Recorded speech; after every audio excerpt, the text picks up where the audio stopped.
If we are to have peace on earth,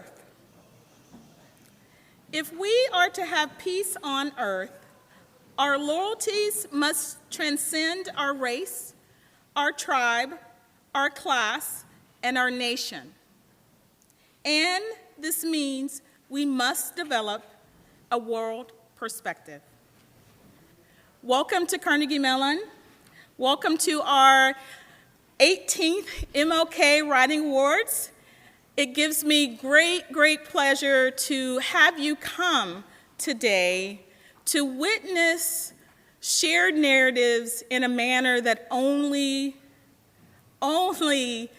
what I found in my time here in the city of Pittsburgh, that in our partnerships with regional high schools and our colleges and universities, that really it's things that come authentically from the heart.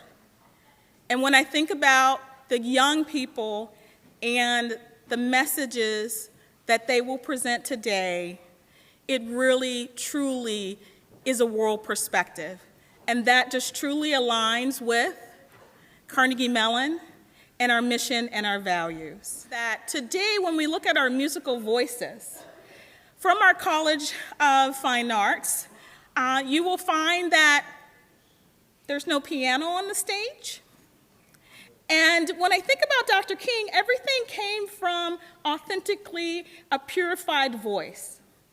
And so when we look at the musical tributes today, it is all going to be purely from the voice, from their heart.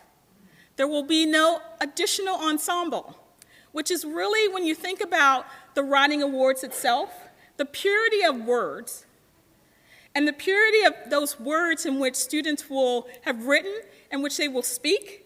I think this is great alignment to have just a cappella. That will be what you will hear when we have musical performances today. So many times in our past, we've had like a musical choir from Gary Klein and that group, and I promise you, we're going to have that later on, next month in February. It's our hope to be able to bring that choir. But today, I think, as we look into this week, and this week is an important week within our nation, and I think this week, in terms of MLK and the Writing Awards, the purity of the heart and the purity of the words, both written and through song, I want you to kind of really pay attention to that as the audience. So I thank you for your time in terms of that. And what I'd like to do now is to introduce a group that really, when we think about purity of heart and sound and words, the originals for Carnegie Mellon, who are the International Collegiate Competition of Acapella second-placed overall winners. Give them a round of applause.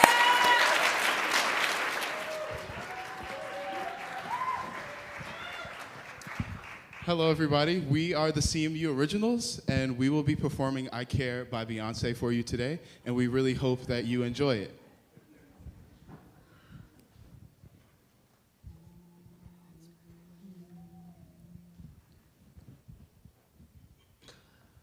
I told you how you hurt me, baby, but you don't care. Now I'm crying and deserted, baby, but you don't care. Ain't nobody tell me this is love when you're immune to all my pain. I need you to tell me this is love. You still don't care, well that's okay. Well, I care. I know you don't care too much, but I still care, baby. Well, I care. I know you don't care too much, but I still care, baby. I still care.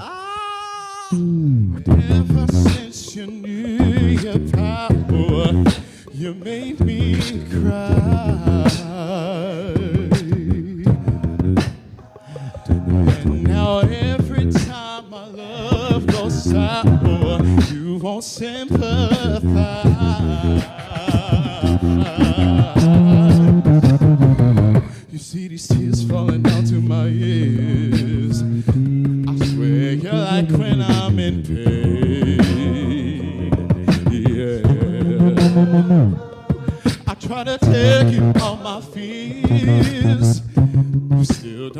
Yeah, well, that's okay. Hey, well, I care. I know you don't care too much, but I still care, baby. Well, I care. I know you don't care too much, but I still care, baby. Boy, baby, if you cared enough, I wouldn't have to care so much for what happened to our trust. Now you're just giving up. You used to be so in love. Now you don't care no more. Well, I care. I know you don't care too much, but I still care, baby. Well, I care. I know you don't care too much, but I still care, baby. Well, I care. I know you don't care too much, but I still care.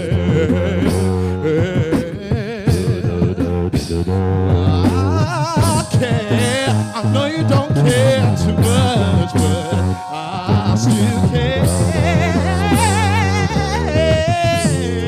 Yeah.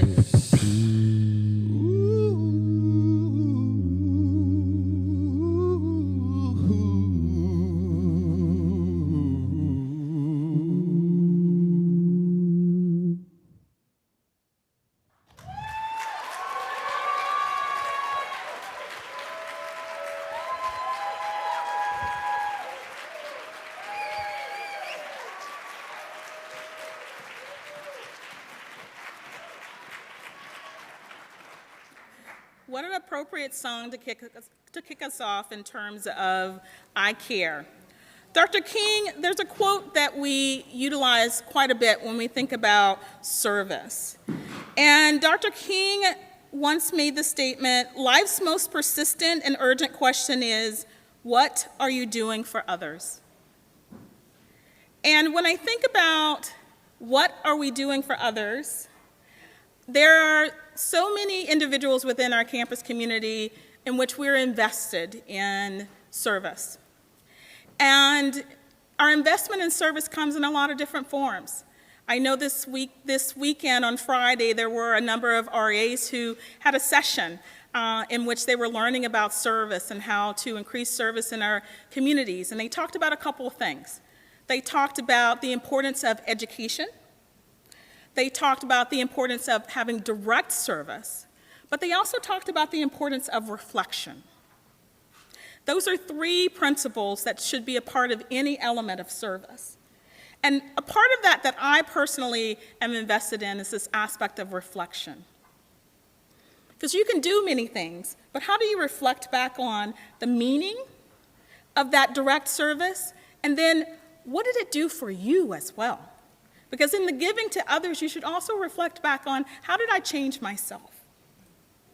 So at this time, when I think about the individual I'm going to introduce, and the person I'm going to introduce is Dean Richard Shinus. And there are many things that I could say about Dean Shinus, but when it comes to this particular award, the way in which I wanted to begin was to just say, thank you for your sustaining commitment and support to this particular event, because it truly speaks to your service to the campus community, but also your investment as a dean who's truly committed to not just diversity and inclusion, but service and goodwill, and to ensure that our students are truly invested in the humanities and social sciences in a way, but truly helping us to continue to bridge where the humanities fits into our everyday, daily interactions. It really is, what are we doing for others? And how can we be more service-oriented? So Dean Shinus, thank you so very much for your support of the Writing Awards as we continue to look for investment into what we're doing, because we would not be able to do what we do without your investment in this program. So I would love for you to give a round of applause as Dean Shinus comes forward.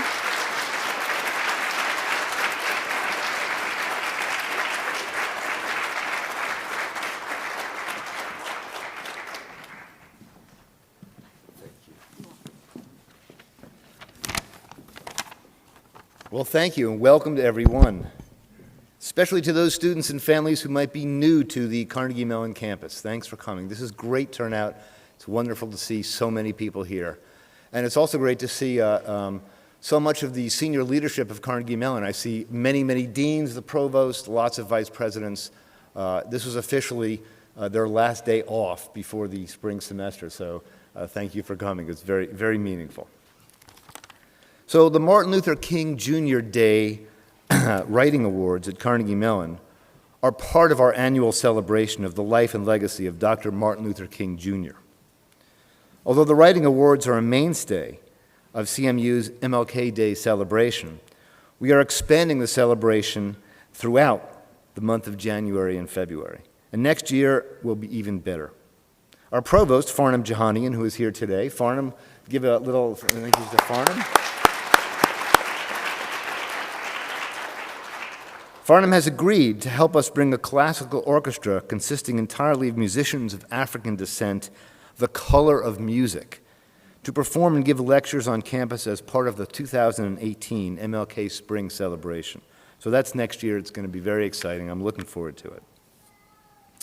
So the Writing Awards were created in 1999 by master poet Jim Daniels, who is not only the Thomas Stockham Baker University Professor of English and an award-winning author, but a man who cares deeply about Martin Luther King's vision and has championed the role of creative writing in realizing this vision for nearly 2 decades. The writing contest is open to all high school and college students in the Pittsburgh area and is designed to encourage local students to reflect on their personal experiences with race and discrimination. Reading the winning entrants this year and in previous ones, it's clear that the students in our region are deeply affected by the social and political world they find themselves in, intensely invested in trying to make some kind of sense of it, and are every bit as complex internally as the world they write about. What comes through, in my view, is that the very act of crafting a poem or short essay that has beauty and that expresses something heartfelt, accompanied by the act of sending it in to a writing contest like this one, something which requires courage on a variety of levels, leads to self-affirmation and development. Melanie Diaz's essay on being Mexican-American on November 9th is a great example.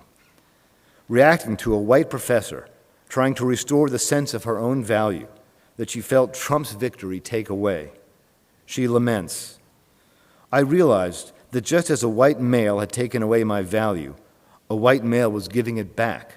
Why couldn't it come from me?" Well, by the end of the essay, it does come from her. You can feel it.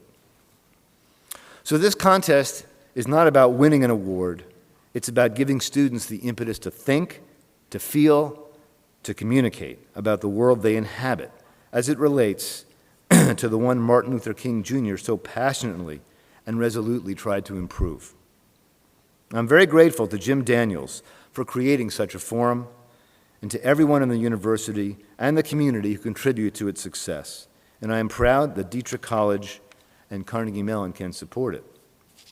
So now let me turn things over to Jim Daniels, who is definitely one of Pittsburgh's many treasures and more long-lasting than Le'Veon Bell and other people like him. So please give Jim a warm welcome.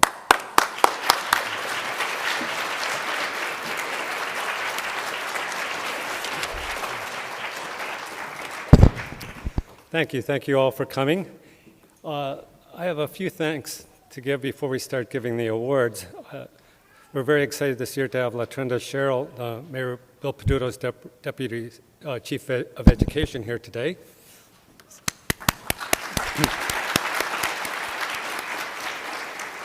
One of the things we're doing this year is we expanded, this was a record year for the awards. We had 16 high schools, 5 colleges, over 220 entries this year. So one of the things that we decided to do this year was to start giving awards to the best of the individual schools so that they could be recognized as well. So I'd like to start with those awards. And the first school winner that we have. Oh, yes. Excuse me for a second. So if the winners who are receiving awards could step outside this door now, Chanel will meet you in a second. So all of the winners, could you please stand and go out this door here so that we can present all the awards together.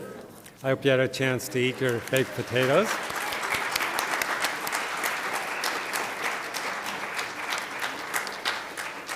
While they're gathering, it'll give me an opportunity to thank the Martin Luther King Writing Awards team, which includes obviously Chanel, the co-host here, Shiloh Ray, our public relations director for Dietrich College, Stephanie Jandro, the media coordinator for the Department of English, Kitty Shropshire, an English department research assistant, and Rich Purcell, an associate professor of English. So you could hear me mention English a lot, so I'd like to thank the English department in general for their support of these awards. In addition, we had 2 undergraduate students help us with the judging, Sinead Foley and Shauna Marks, and I'd like to thank them as well. And also, that beautiful book you have in front of you was designed by Jesse Wilson, the certificates, the name tags, and the booklets. He did a wonderful job. I also want to extend our deepest gratitude to the Pittsburgh area teachers and principals and administrators for giving their students the encouragement to write these pieces in a safe space to write them in. So I'd like any teachers or school administrators to please stand and be recognized now.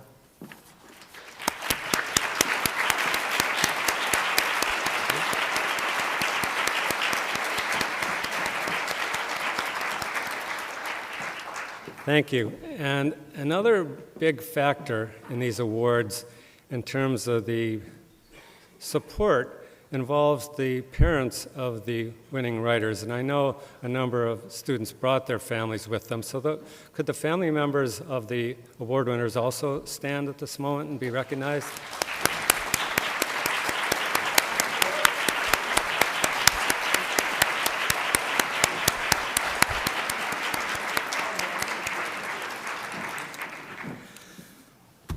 And of course, thanks to all the brave students who submitted work this year. Without their unique voices, this event could not be possible. Michelle Obama said, real change comes from having enough comfort to be really honest and say something very uncomfortable. And so I think that's kind of a motto for us in these awards, is the willingness to say and listen to some things that aren't always comfortable, and the brave students who are willing to say those things. So I think we're ready to begin handing out the school awards. And the first of these would go to Haley Bartlett for Venison from the Lincoln Park Creative and Performing Arts Charter School. Haley?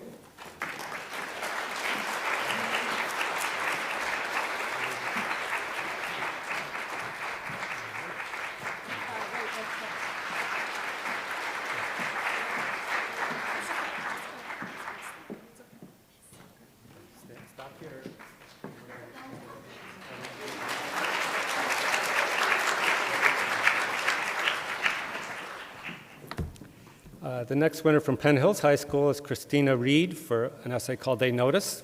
Christina?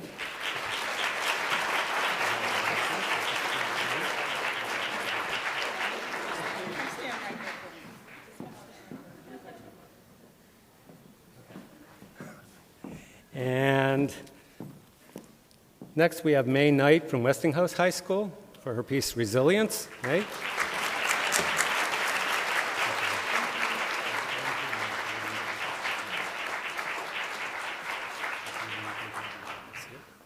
So we're going to take a group picture with the 3 of them.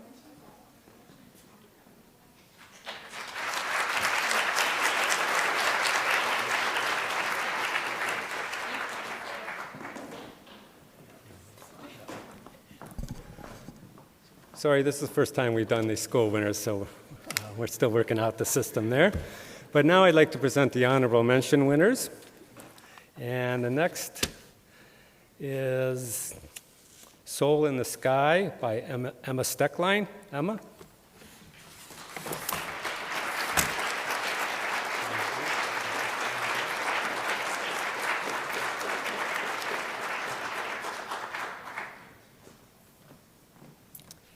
And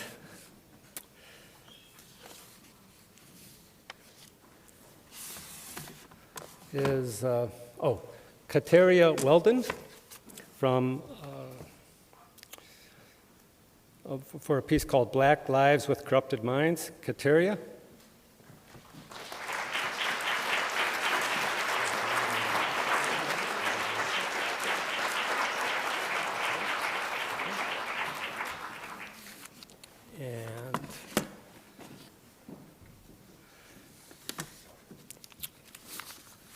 Teresa Abalos. Teresa, honorable mention for Birthright.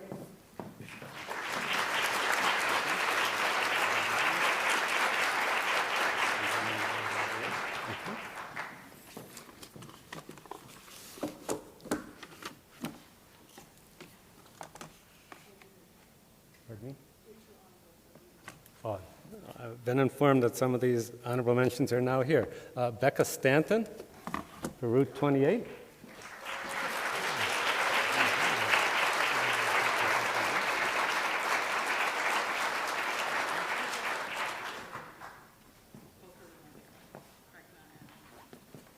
Okay, so Pragna is here. So Pragna, you want to come out and get your award? Okay.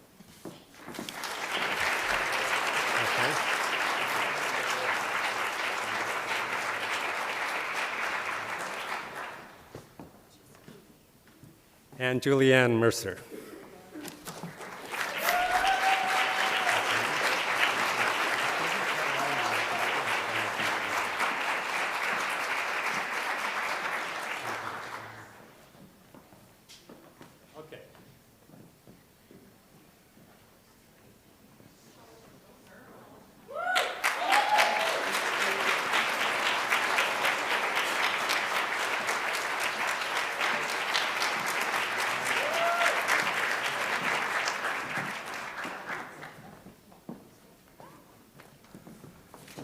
Okay, and we're going to start off with the awards. We're going to start with college poetry.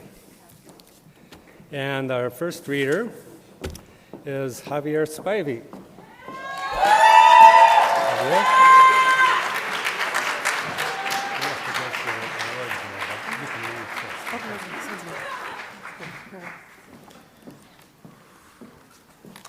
This is Some Assembly Required.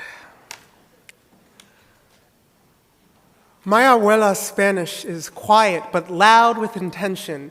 It has that perfect comprehension of life with that wariness of death, and it's thick with the breath of Viejo San Juan down its neck. Best believe it kept my mother in check, because her Spanish was the creation of the new Nuyorican nation, the 1970s formation sung by boleros on each station.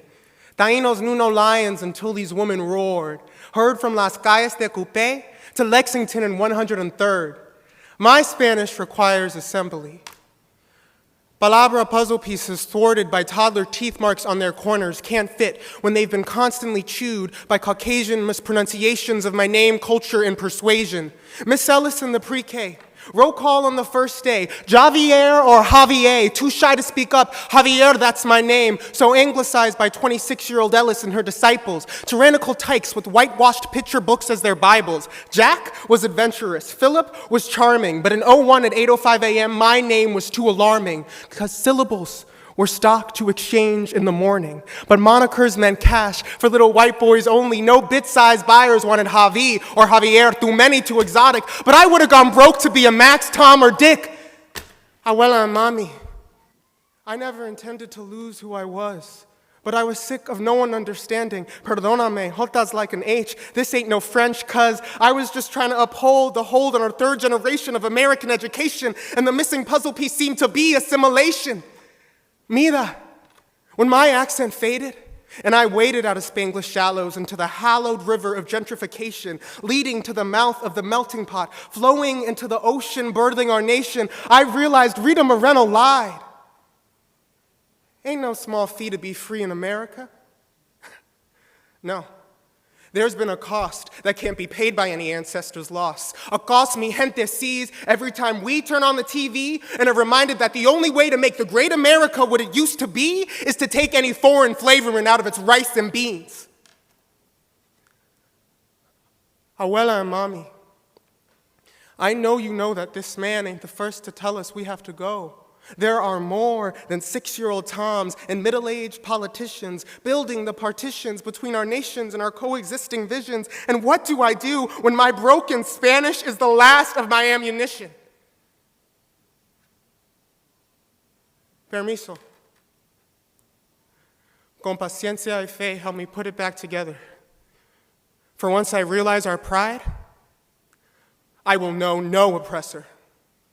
Thank you.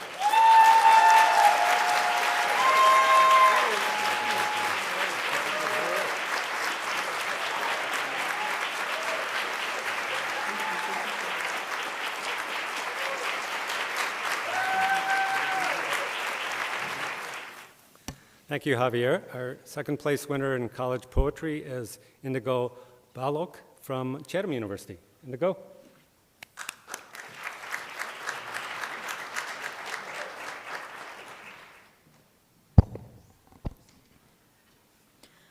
Whitewash.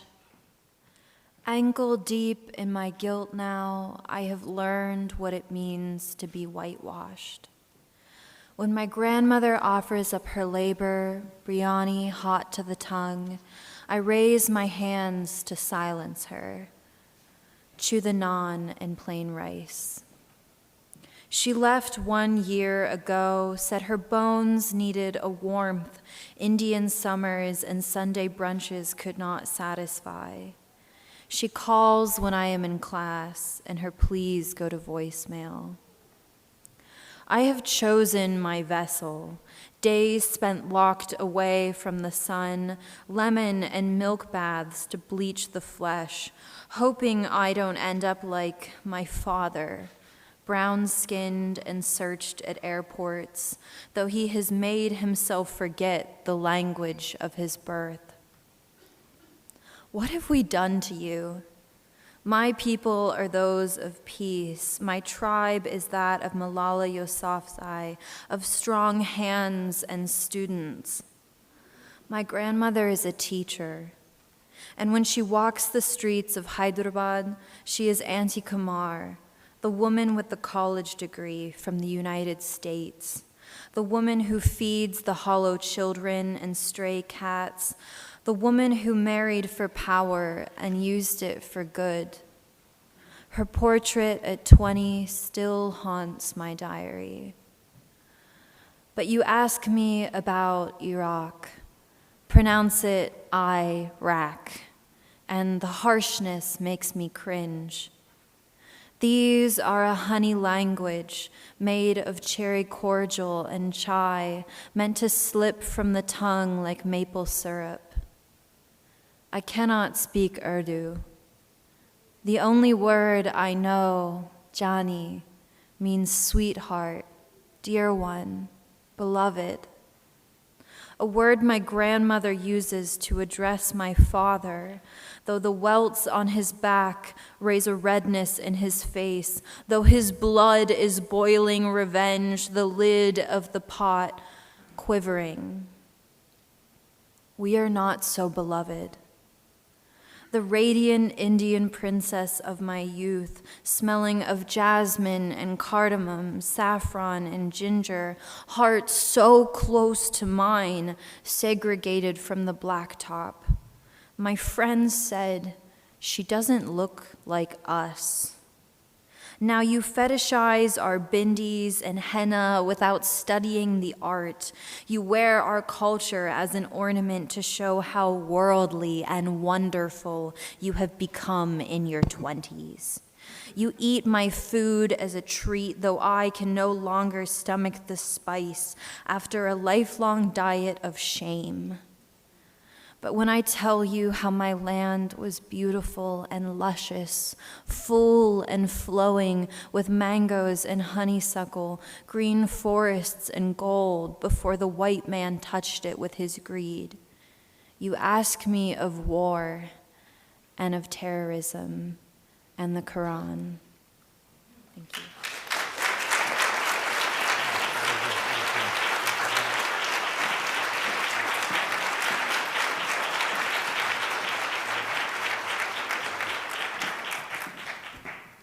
Thank you very much. And the first prize winner for college poetry is Catherine Juan for microdermabrasion.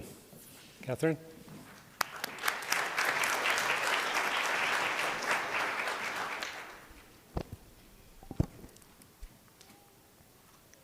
Microdermabrasion. Asians have it easy. Straight hair, straight A's. Off to Ivy's to order IVs. Hey, girl in the pink coat, what does ching chong ding dong ting tang tong mean? How come you talk weird? Where are you from anyway? No, not like New Jersey. I mean, like, can we dig a hole to your real house? General Tso's chicken is so good. How often does your mom make it at home? No, seriously. Name something from American history about race issues. Good, now name something from American history about Asian race issues. Asians can play 2 instruments and tennis. Asians in America are either banana/Twinkies or fobs. Asians must be good at math. Asians can draw. Asians are shy. Asians are obedient. Asian immigrants speak English, broken pigeon funny. Asians have no eyes. Asians are too serious. Asian parents are always controlling. Asian kids do not have the guts to defy their parents. Asians do not have emotions. Asians are not athletic, except for tennis, maybe. These are the tiny diamonds that tickle away my top layers until I wake up with my face pinker than yellow and cannot remember why.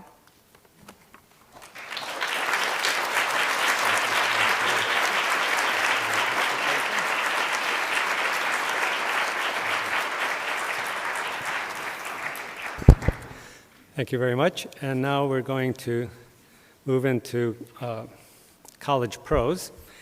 The third place winner, Sam Mustafa, could not be here. He just emailed me this afternoon because of family issues.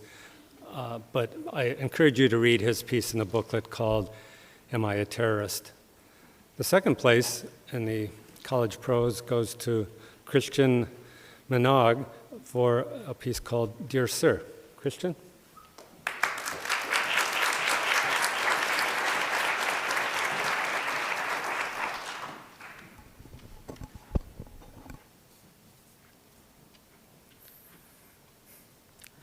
This is an open letter to the person who yelled at me on the subway. Dear Sir, my name is Christian Manaug.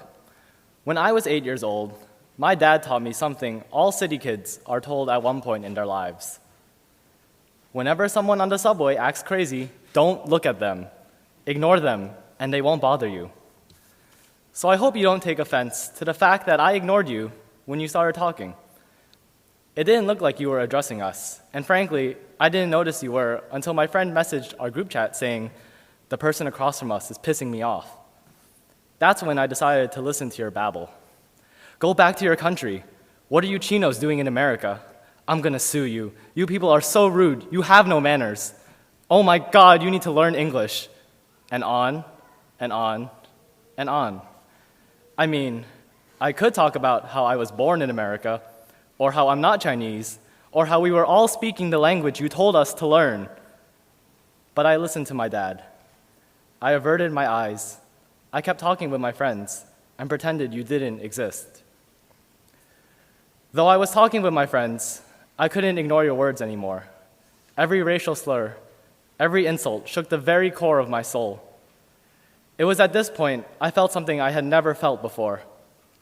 I was speaking, but I couldn't hear the words coming out of my mouth. I was smiling, but I was furious on the inside. I wanted nothing more than to yell at you, to tell you to shut up, to tell you that you do not belong here in the most diverse city in the world. You don't even like America. Go back to China. Now you ignore the black guy because he's black. So racist. Looking back on this still makes me livid. Prior to this, my life was contained in a bubble. But now my bubble has burst, and 200 years of an ugly symphony of hate and racism are blaring all around me. There is a lot of brokenness in America right now, and people are hurting on both sides. So I'll be appreciative instead. Thank you for opening my eyes. Thank you for giving me the resolve to stand for others who suffered through this over the course of their entire lives. I realize now that my parents' lesson can no longer be the norm. If we want any hope for resolution, we must reconcile our differences, and sticking our heads in the ground will not help. So I hope you're okay. Someone hurt you, and I hope you've forgiven them, and that you aren't yelling at random Asian kids on the 7 train anymore. If I ever see you on the train again, let's have a chat.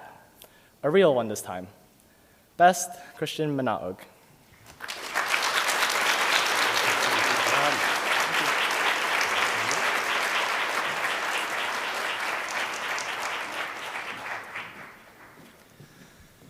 Those of you who may have been following along in the booklet, I should mention that we did ask the prose winners to edit their pieces a little bit for the time consideration so that we can hear a little bit of everything. So their entire pieces are in the booklet, and please read them.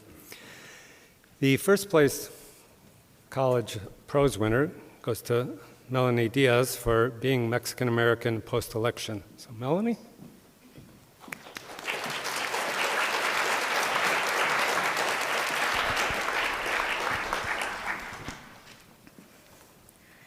Day 1. I think of my mother, a woman who truly believes in the American dream of meritocracy, a woman who believes that the work she produces speaks louder than the color of her skin, a woman who believes anyone can make it in this nation if you just work hard enough. And I wonder how my mother would cope with Trump's victory, which shattered her American dream, which stated that her brown skin actually was her defining characteristic. Not the 25 years of military service, not her 3 tours of duty, not her 20 years of teaching, but her skin color. Because this day marked the day that 60.5 million people said, you can sacrifice all you want for this country, but at the end of the day, you're still just a Mexican and you are not wanted here. Day 2. How are you today? Asks my white history professor. Pretty bad. I spent most of yesterday in the Resource Advising Center crying with fellow students of color and watching my supervisors break down as well, I reply. Really? Your advisors were breaking down? I don't understand that. I just don't get why this election is so emotionally charged. I mean, don't people understand that this was a problem of economics? Silence. How could this professor really not understand why this election is so emotionally charged? Is she really telling me that she didn't experience the same fear that I did throughout this past year? That she didn't hear the same racial slurs, didn't see the hate crimes, didn't fear for herself and her loved ones, not even once? God, how I envy that privilege. Day 3. I look at my little sister's picture, and it's one of the ones with her smiling. It's a photo of the day she and my mom dropped me off at college. She still had her short hair then from donating the rest of it to cancer patients, but her smile is exactly the same. During the election, she said she was ready to go to Canada. What was I supposed to tell her?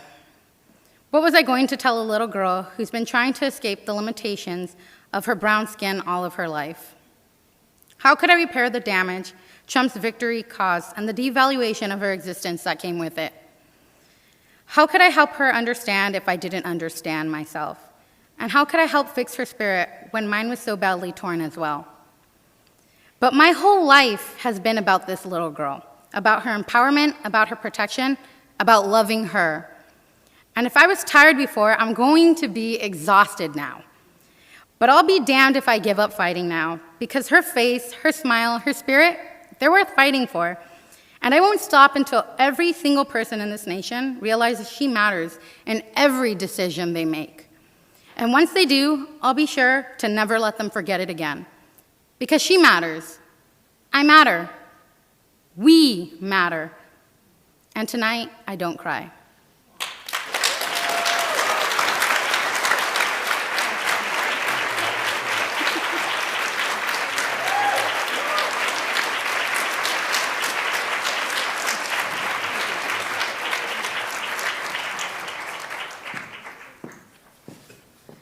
At this time, we're going to transition into our second musical performance break. I'm going to ask Miss Erica Jackson to begin to come forward.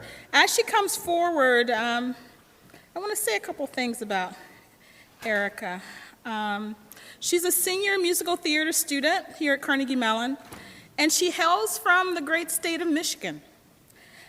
She said to me she's very excited to graduate.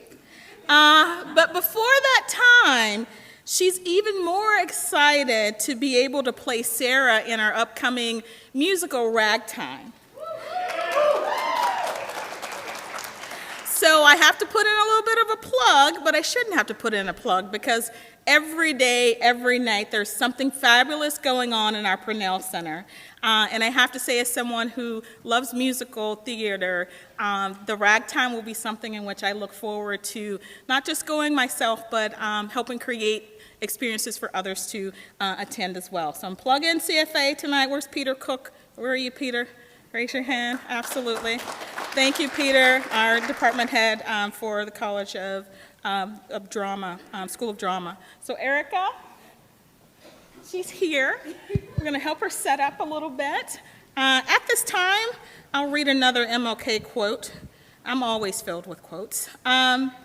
So Dr. King made a statement, and the statement was, "There comes a time when one must take a position that is neither safe, nor political, nor popular, but he must take it because conscience tells him it is right."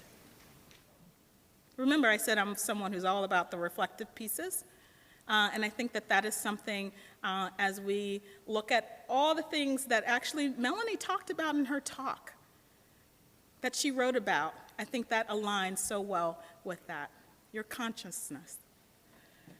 Erica, thank you so very much, and we're going to turn the stage over to you. According to Lewis Baldwin, a religious professor at Vanderbilt University, Dr. Martin Luther King Jr. cherished the great hymns of the church, particularly those that spoke to the ethic of service and to be involved in changing the quality of life for all human beings. Music such as the movement's iconic song, "We Shall Overcome," and others that King favored incorporate timeless values that surpass meanings that were not confined just to the 1950s and 1960s. So here is "We Shall Overcome." Deep in my heart, I still believe someday we'll all be free. Someday we'll all be free. I may not know how long 'twill be. Someday we'll all be free. Someday we'll all be free. Someday we'll all be free. We shall overcome. We shall overcome. We shall overcome someday. Oh, deep in my heart, I still believe that we shall overcome someday.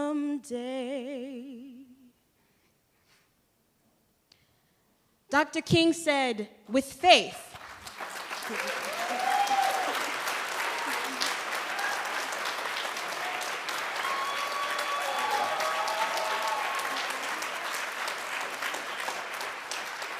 Dr. King said, with faith, we will be able to hew out the mountain of despair a stone of hope.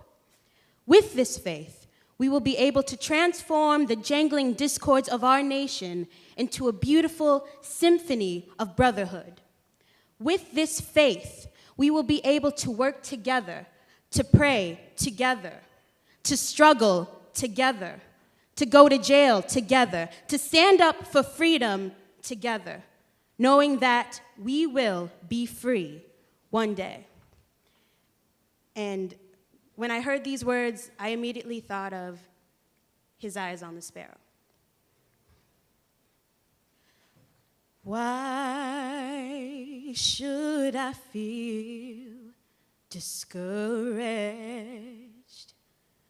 Why should the shadows come?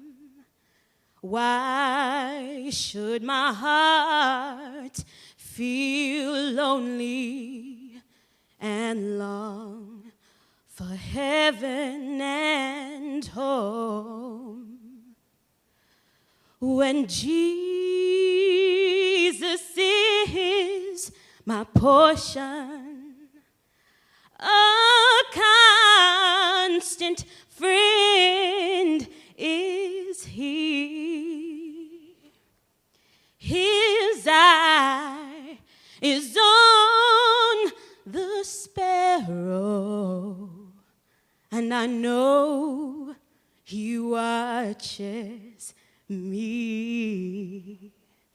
I sing because I'm happy. I sing because I'm free. His eye is on the sparrow, and I know He watches. I know He watches. I know He watches me. Thank you.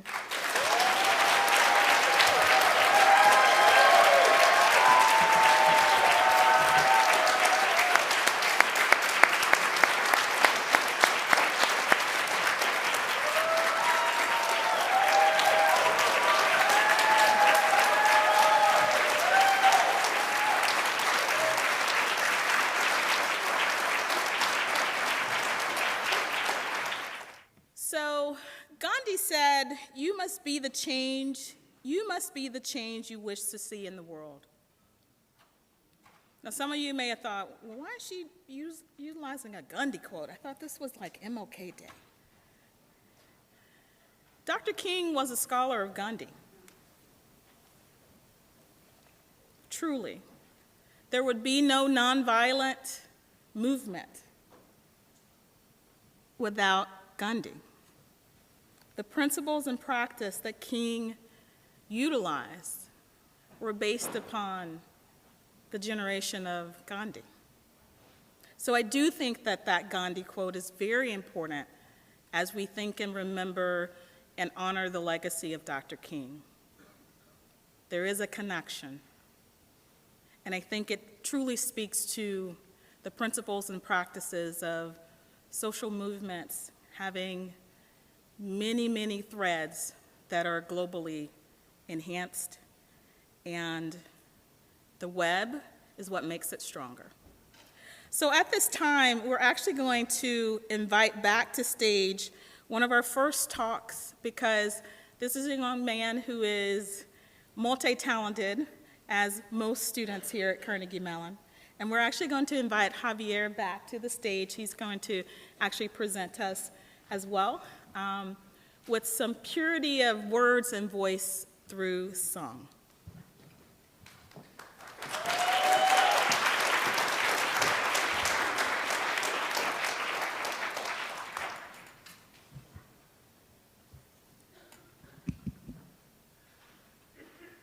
True pacifism, or nonviolent resistance, is a courageous confrontation by the power of love. Love is one of the most potent weapons available to oppress people in their struggle for freedom. Dr. Martin Luther King Jr., The Stride Toward Freedom, The Montgomery Story, 1958. 59 years later, and many would argue that struggle is still far from over. I definitely have moments when I wake up and I wonder if we failed Dr. King, if the era that we are about to enter, the era we as Americans chose to enter, is the farthest thing that he dreamed of for his grandchildren. But then I remember that the night before Dr. King was taken from us, he told a group of Memphis sanitation workers that he had been to the mountaintop and he had seen the promised land. Now, I believe Dr. King. I believe he saw land where homosexuality was not deemed a treatable mental illness, a land where a black man could be president of the United States, a land where a woman could receive the 2016 Democratic presidential nomination. But now I also believe him when he said that there will be difficult days ahead climbing this mountain together, days when a person cannot use the bathroom they feel comfortable in, days when an assembly of old men get to tell teenage women what they can and cannot do with their body, days we realize the town of Flint, Michigan has been without clean water since April 2014, days when we elect a vice president that believes homosexuality could be a mental illness cured by shock therapy, days we elect a president who can make openly mocking the disabled role model behavior for our children. But most importantly, I believe Dr. King when he said we as a people could get to the promised land. Inspired by Mahatma Gandhi, King's concept of nonviolence had 6 key principles. The 6 being, the nonviolent resistor must have a deep faith in the future stemming from the conviction that the universe is on the side of justice. Now, there may have been times where I've lost faith in the future, but that faith has always been restored by the students I get to share this incredible school with. For we are our future. In truth, we have a greater say in our future than any person sitting in any office or any capital. We are the change we wish to see in the world, a generation of writers building a wall of words that can leap off screens and Twitter feeds to let our country know we shall overcome and we shall not be silenced. The power of the people sitting alone in this room, writers who have told their stories in order to seek friendship and understanding for those who do not understand, instead of resorting to humiliation or violence, for let us not forget, words can be violent too. That is a testament to our power when we come together. Something we can illustrate with a gesture as pedestrian as a snap. So I'm gonna ask y'all to do me a little favor, get y'all to snap a little beat out for me. Together, there we go. Yeah. Hey, all right now, hold it down, y'all, hold it down. There we go. One man come in the name of love. One man come and go. One man come he to testify. One man to overthrow. In the name of love, what more in the name of love? In the name of love, what more in the name of love? One man caught on a barbed wire fence. One man he resists. One man washed on an empty beach. One man trade with a kiss. In the name of love, what more in the name of love? In the name of love, what more in the name of love? Oh, oh, oh, oh, oh, oh, oh,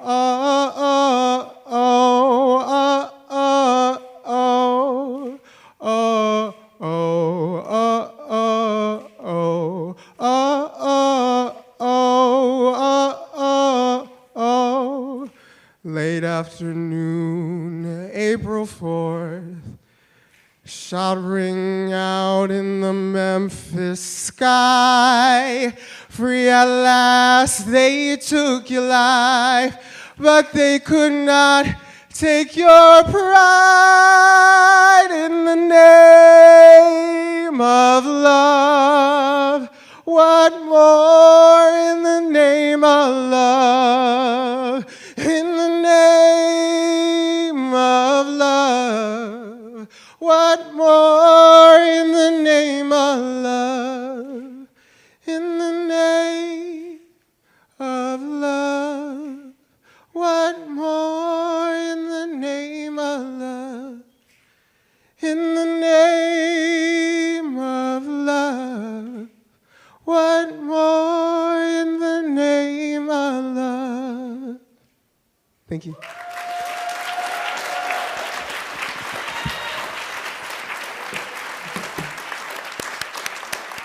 Before we have the high school winners, there's one other group that's here today that I haven't acknowledged. And one of the things we're doing, one of the exciting things we're doing is we're putting together an anthology of the best of 18 years of the Writing Awards. And we have a number of Martin Luther King Day Writing Awards alumni in the audience. I'd like to ask them to stand and be recognized. Don't be shy.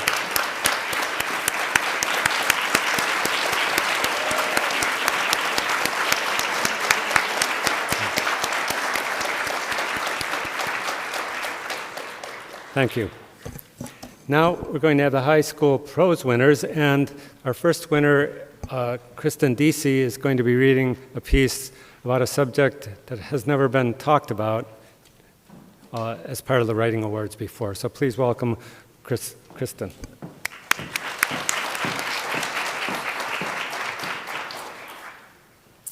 Growing up, we are all taught words that we shouldn't say. We hear them on TV, in movies, or from adults around us. These words make others uncomfortable, so we are told not to repeat them. We ask why, but sometimes we are not given a clear answer. As a result, we live our whole lives with a negative meaning attached to these words. The most common one we all know is probably the S word. The word isn't shit, but suicide. I can't recall the first time I heard the word suicide, but I can remember at a young age being confused about what it was and never having it explained to me. When I was in 7th grade, there was a shooting at Western Psychiatric Hospital.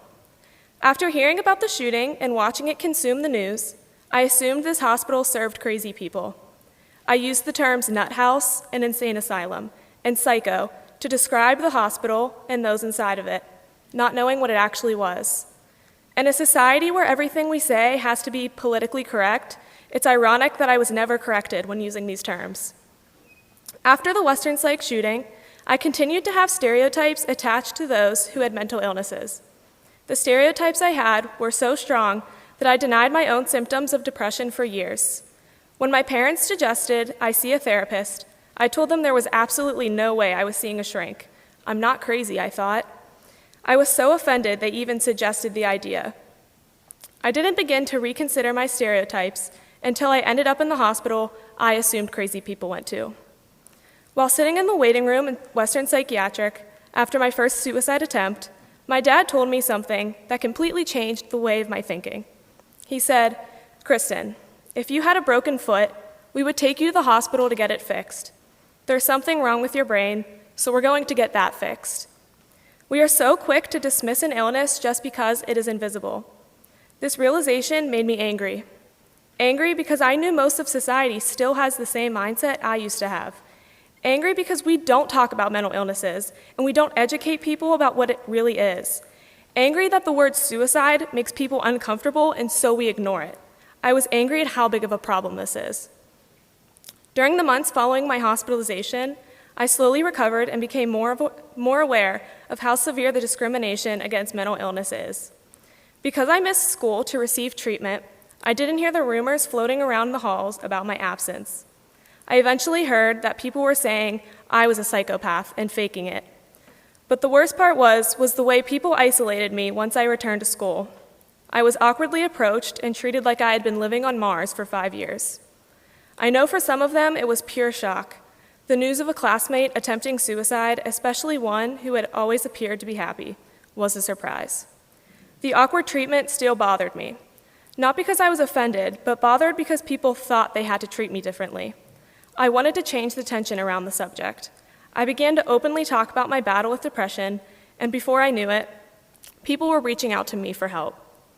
We have created a society that ostracizes people who have invisible illnesses. We live in a world that using every swear word possible in a rap song is appropriate, but a word that describes how someone died is not. We need to stop silencing people when the conversation of mental illness is brought up, and we need to start saying the words that make people cringe until they aren't cringeworthy anymore. Because if you had a broken foot, we would get that fixed.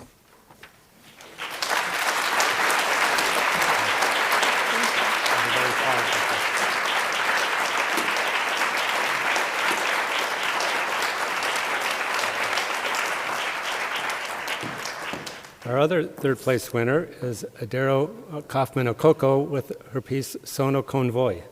Adero?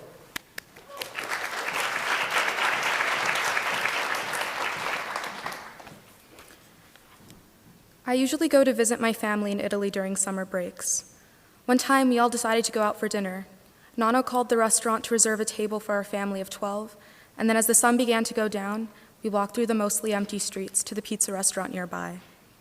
My cousins, my sisters, and I raced ahead of the group of parents, aunts, and grandparents. We dashed through the little Italian cars, racing to reach the building first. As we arrived to the restaurant, I noticed the awning shading tables from the setting sun. Behind them, large windows gave way soft yellowish light. Inside, I noticed pictures of smiling people hanging on the wall behind the host podium, the stack of empty pizza boxes by the bar waiting for an order, and the bright white tablecloths. The waiter greeted Nano and happily began seating the family. First Nano, then Nana, then my aunt, my mom, my great-uncle, my great-aunt, my older cousin, my younger cousin, my baby cousin, and then he turned to my two sisters and me. Sono convoy? Are they with you? Facing my grandfather, there was a prominent wrinkle in the waiter's forehead as one eyebrow rose above the other. Nano quickly said yes, giving a light laugh, as he explained that we were his grandchildren. I laughed it off too, my 8-year-old brain not immediately understanding his confusion. Looking around the table, I observed my cousin's pale features as if for the first time. I began to feel uncomfortable because I felt as if I was an intruder. For the rest of that trip, and for almost every trip afterwards, I would subconsciously hold my mother's hand or walk between my cousin when we walked in public together, as if trying to prove to the rest of the world that I'm not some random girl stalking them. Even today, when shopping with my mother, I sometimes worry that passerby do not know we're related and could possibly think that I'm trying to rob her. So race has always been a big part of my life, subconsciously or not. The constant underlying feeling of not belonging increases my general and social anxiety. But I was finally able to relate my struggles as a multicultural person to others when I joined a club where we discussed how others perceive multicultural people and how those perceptions affect us. As I sat on the hard plastic chair, I listened to an Ethiopian Indian student's story of not being sure whether or not to join her school's Black student union since she was not completely Black. Her story reminded me of how I've ignored African-American student barbecue emails since my freshman year. Only recently have I been able to attend Black student union meetings. The question of how I can claim to be an African-American student when I never identified as such, always plaguing my thoughts. But being able to legitimize my experiences has allowed me to relax. I now know that it's not unusual, nor is it unreasonable to have such feelings, and that allows me to discuss them and to learn to accept who I am. Thank you.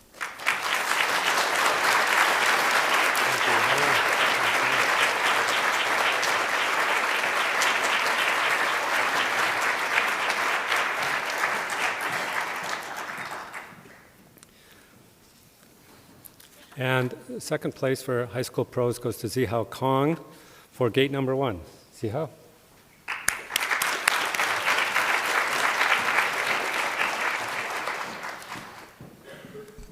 He'll be back in a second.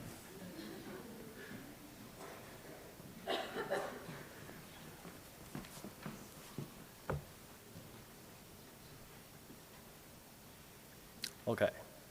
Gate number 1. No services. I landed in the US, 11 p.m. It was a brand new word. I thought my phone would work in order to contact my host family, but it didn't. I was trapped in the airport. But I knew I was not the kind of person who would give up and cry when facing hardships. I had to look for help. I was surrounded by a stifling silence. Few shops were open. People were sleeping or leaning on their seats, and several men were drinking beers in a bar. I saw a guy with an Asian face stepping out of the gate.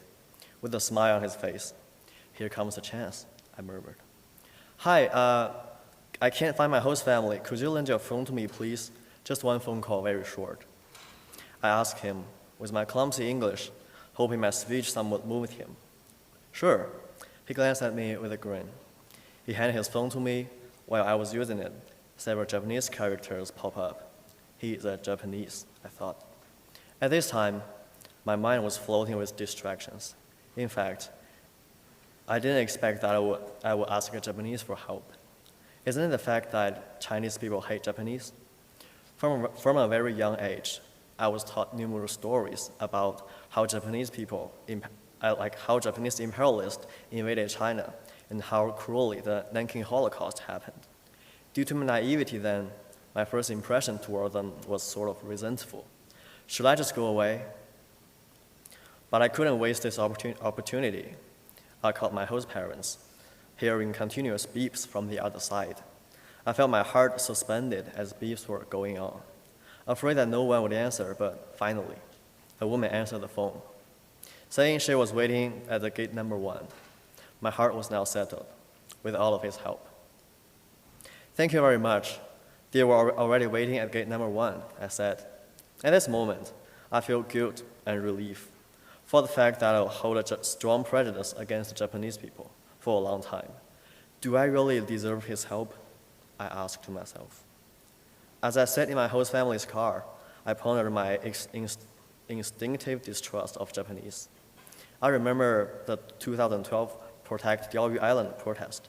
That year, Japanese government declared the sovereignty over Diaoyu Island. Then China was enraged, and a series of anti-Japan protests broke up.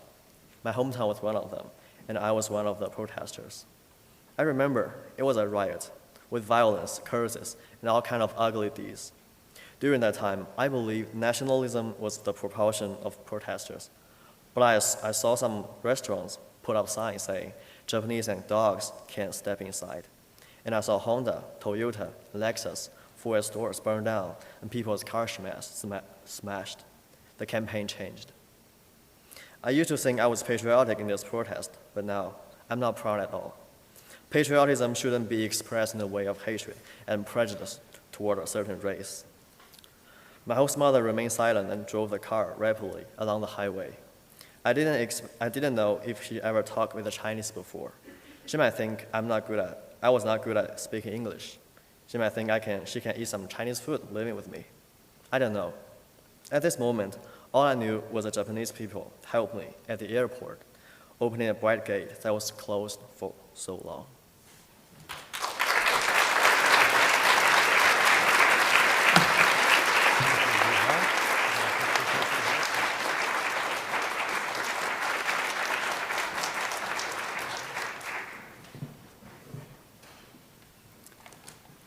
Thank you.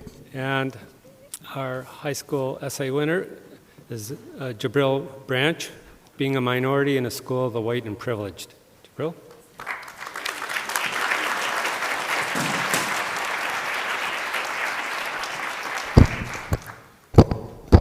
Being a minority in the school of the white and privileged. A step-by-step guide. Step 1, your name. Remember the proud dignity that was once your name? Remember that even the phrase proud dignity itself is a teeny-weeny bit challenging to pronounce, and even more difficult to spell. So when it comes to the proud dignity of your actual name, expect some alterations when you first announce it to your peers. Usually, in order that your name becomes palatable for even the simplest of speakers, the alteration will arrive in the form of a shortening. But in special cases, if your name is versatile enough, be prepared for many renditions. For example, if your name is Jabril, one could expect names like Stabil, Jippo, Jippy, and maybe even Jigaboo. Be sure to laugh along with the other kids. Always laugh along with the other kids, because you want to make a good first impression.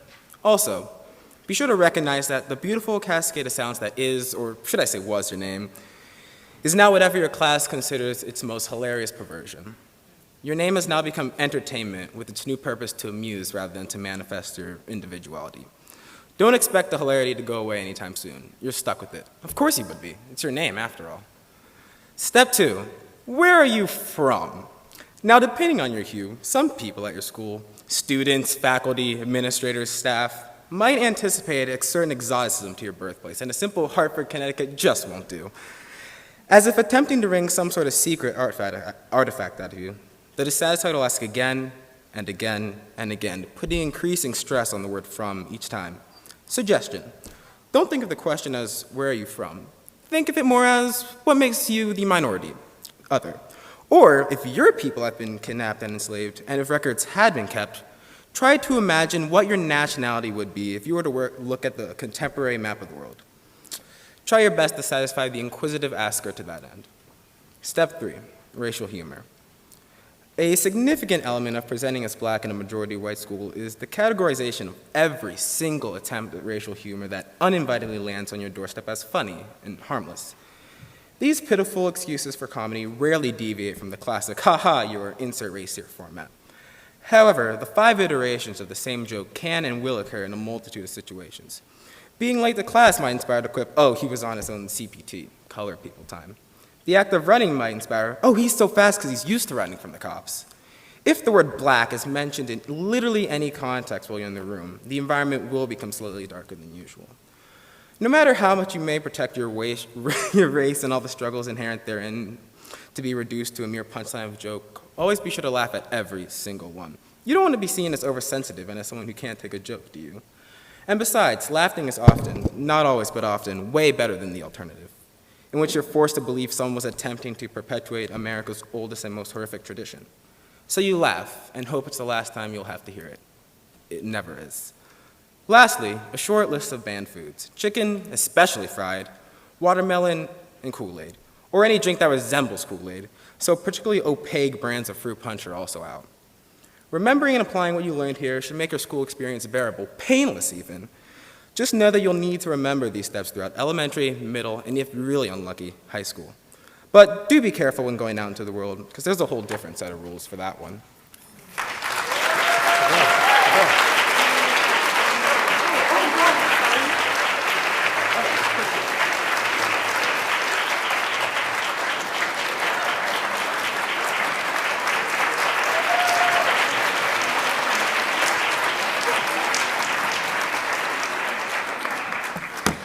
Thank you. And now we have our last category, high school poetry. And third place is Sierra Singh. Sierra?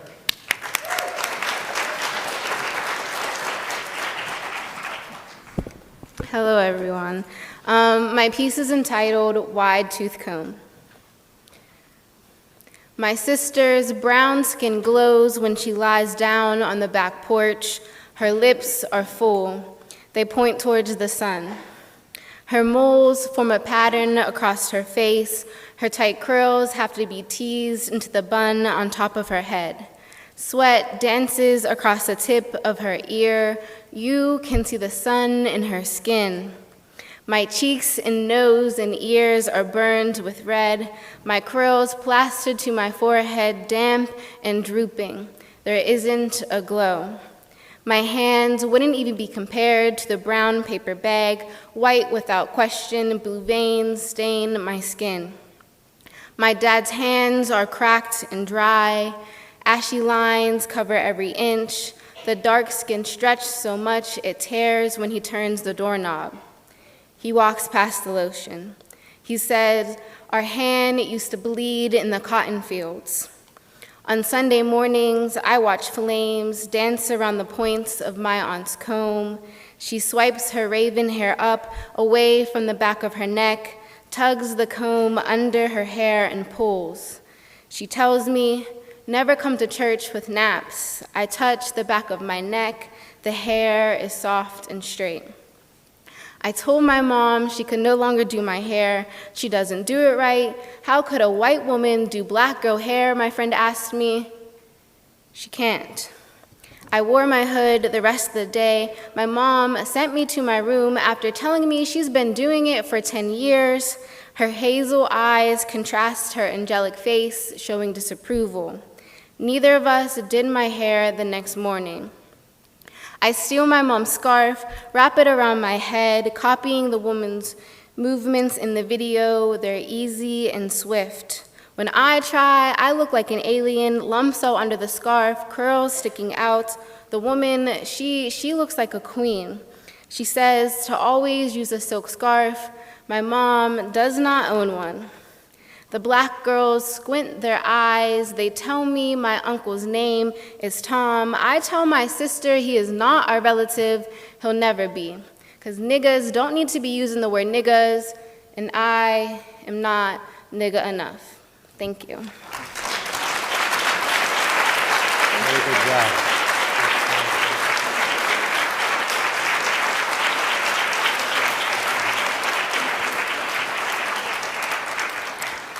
Thank you. And the second prize in high school poetry goes to Elsa Eckenrode. Elsa?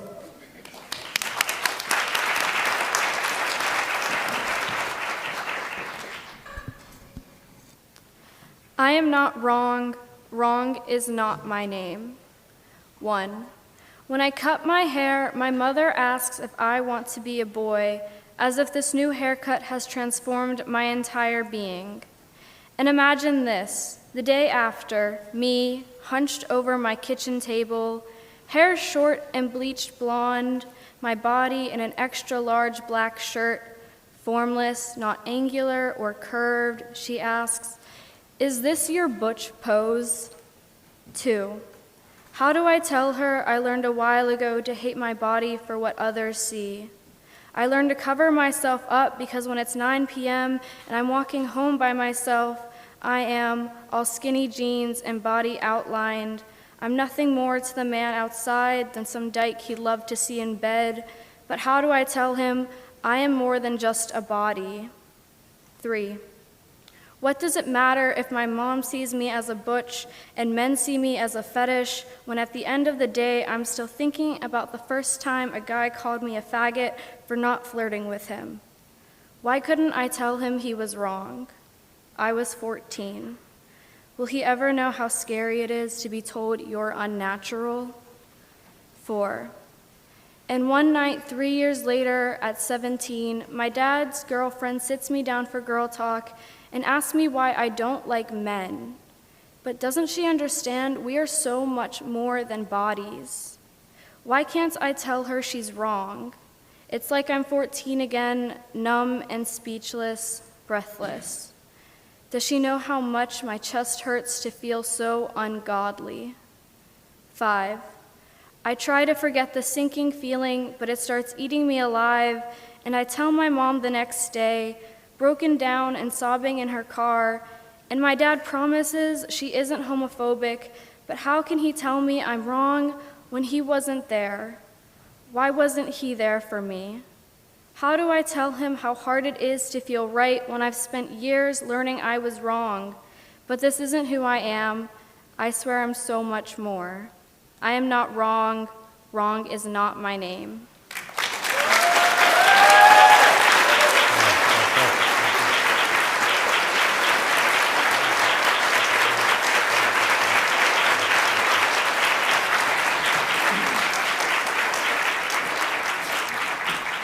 Thank you. And our last reader is first prize high school poetry, Zainab Adisa. Zainab?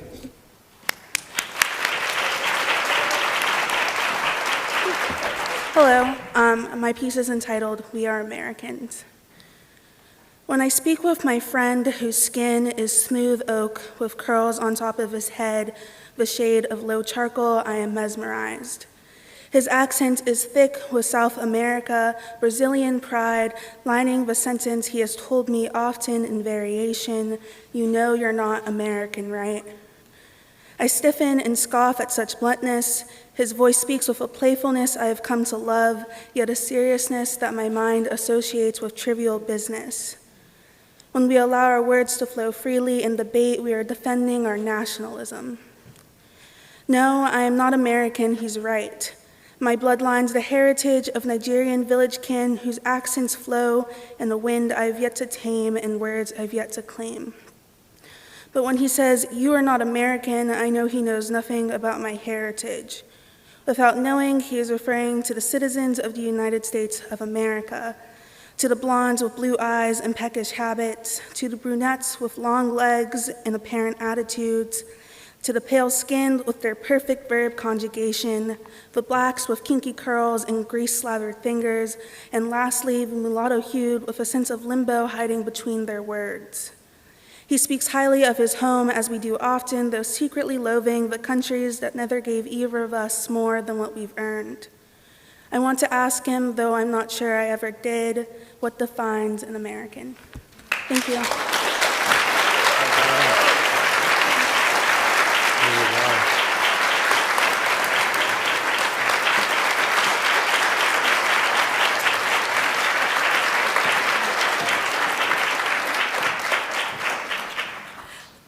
So our program is about to come to an end. At this time, I'm going to invite Ramsey Pack to come forward. He's a sophomore musical theater major. He's also a part of our originals a cappella group. And actually at that competition, he actually won Best Solo at that competition.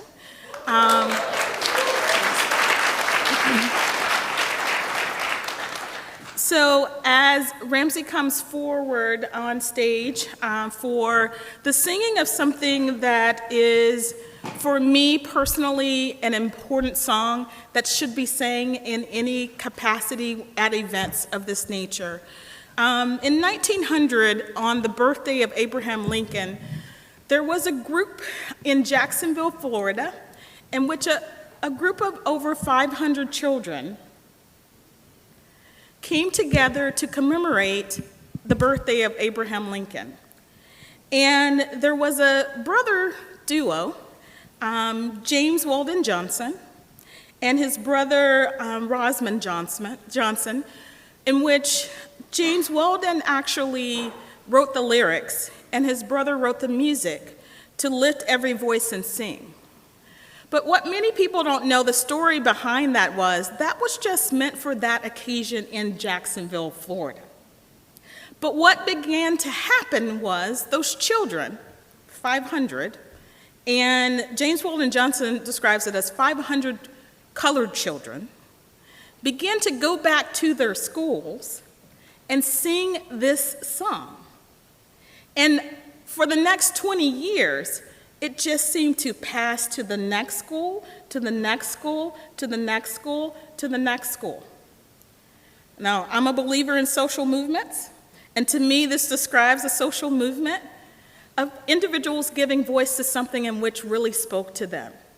And so 20 years later, so we're saying the 1920s, 20s and 30s, this became known as the National Negro Hymn. In many ways now, it is the National Negro, it's put as an anthem within many events of this nature, but as someone who was raised in the South myself, this is something that was sang on Sunday morning. And so it becomes a part of who you are. And as we look at who we are, and I think about the voices of these young people, and the voices of those who actually didn't get to come on stage and actually speak their words, I truly encourage you to go online to our site through Dietrich College to look at the MLK Writing Awards site so that you will actually get to read the works of those honorable mentions. Ramsey, thank you so very much for singing this song for us. Thank you. And actually, I'm going to ask everyone to stand.